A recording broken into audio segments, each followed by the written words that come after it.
before we can dive into that, let me set the basis of the conversation. We will begin with that dissolvement of Nairobi, where Kericho Senator Aaron Cheruiyot is proposing the dissolution of Nairobi County and its management reverted to the national government, owing to its cosmopolitan nature. Cheruiyot argues that Nairobi has unique challenges and plays a key role as an administrative center and the country's economic hub. Now, the senator's opinion is that the city requires different planning as compared to other counties. And through a constitutional amendment, Cheruiyot wants the president to appoint a cabinet secretary to be in charge of Nairobi capital city. But Aaron Cheruiyot is not the first to front such a bill. Back in 2016, then Murang'a Senator Kembi Gitura proposed the scrapping of Nairobi County, and the leadership of the country's capital reverted to the national government. The proposal was fiercely opposed.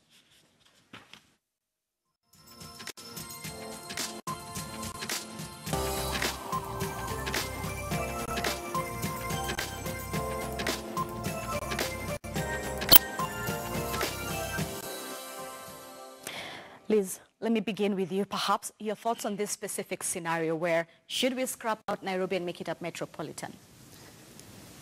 Yes and no.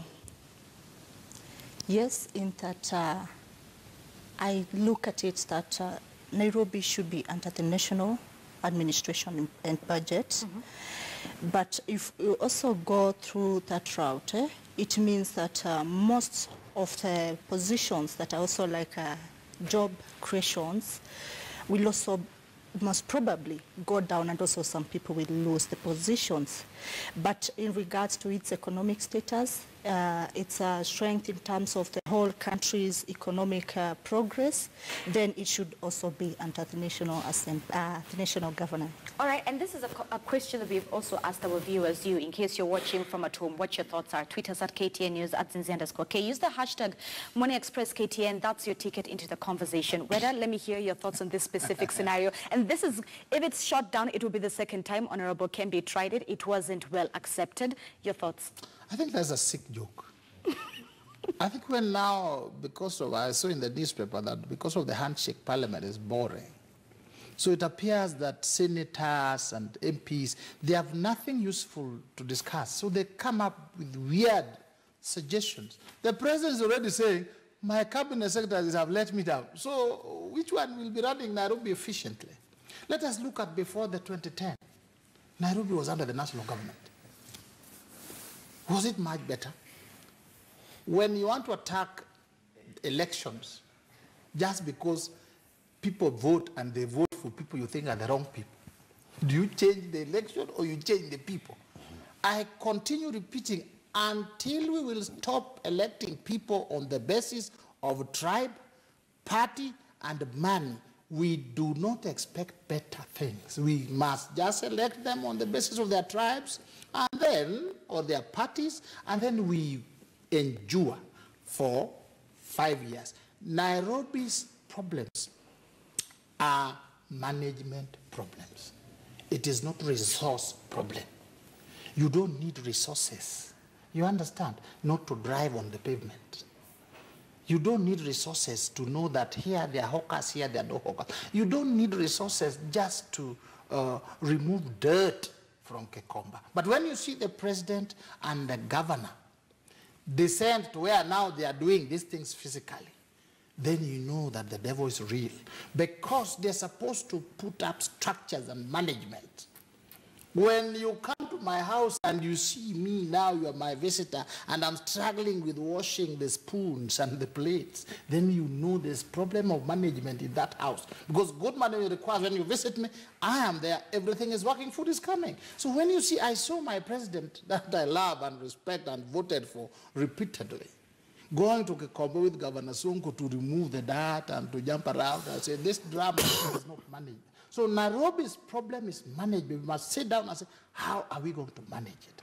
With the structure of election, the governor, the people, and then we put in resources and follow laws and regulations. When the governor tells you, I will make Uhuru Park a parking lot, I will bring all our cars in the whole town, surely, and then you say, we love you so much for saying this, we elect you. Then thereafter you say you want to clean Nairobi. You are the one who is sick. Right. It's the voter who is sick, not the leader. Let me rope in Honorable Kilonzo. Your thoughts on this specific scenario, especially now, a lot of the conversation, especially with the debate, is boundaries again. Let me disclose that the Senator Aaron Cheruiyot appeared before our Legal Affairs Committee yesterday in what we call a pre-publication scrutiny. And we raised our concerns about this bill in terms of its timing and in terms of the politics and what it intends to achieve at the end of the day. So our objections are on record that we think that there is a problem that should be addressed. But let me start from the beginning is that Aaron Cheruiyot, just like any member of the parliament, has a right to propose any legislative amendment. So it's not wishful thinking. However, his thoughts are driven by major cities in the world that are managed by the national government, New Delhi being one of them, ATC, Canberra in Australia, and many others, Punjab. They are managed by a national government. The legal structure has failed. The national government has failed. And the Urban Areas and Cities Act, particularly Section 6, says Nairobi is the capital city of Kenya, is a seat of national government, the seat of diplomats, etc., etc. And national government and the county government will enter into an agreement, which agreement will segment the sort of services that national government can offer in order to boost the services in the city.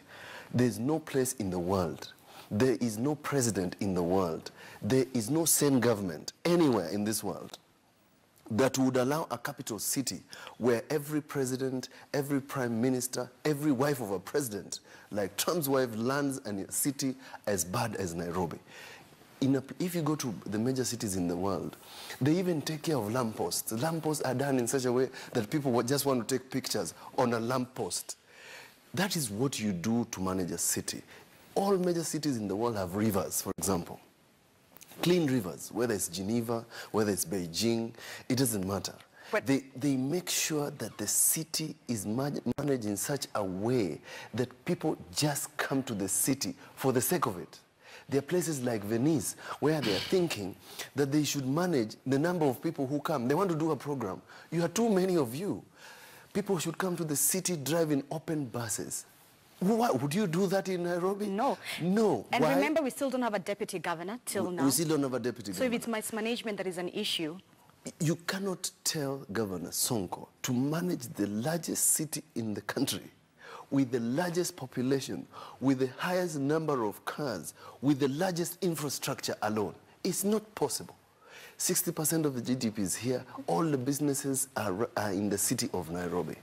We must have a national conversation, and I told Senator Cheruiyot, who is a member of Jubilee, we must sit down and start thinking the roads in this city must be managed from the national government. Why should, for example, Kisumu County is so clean, Kisumu City is so clean, it's unbelievable.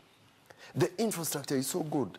Why should we have roads out in outlying areas and the residents of Nairobi who are contributing the GDP sleep in a place where it is dusty, there is no security?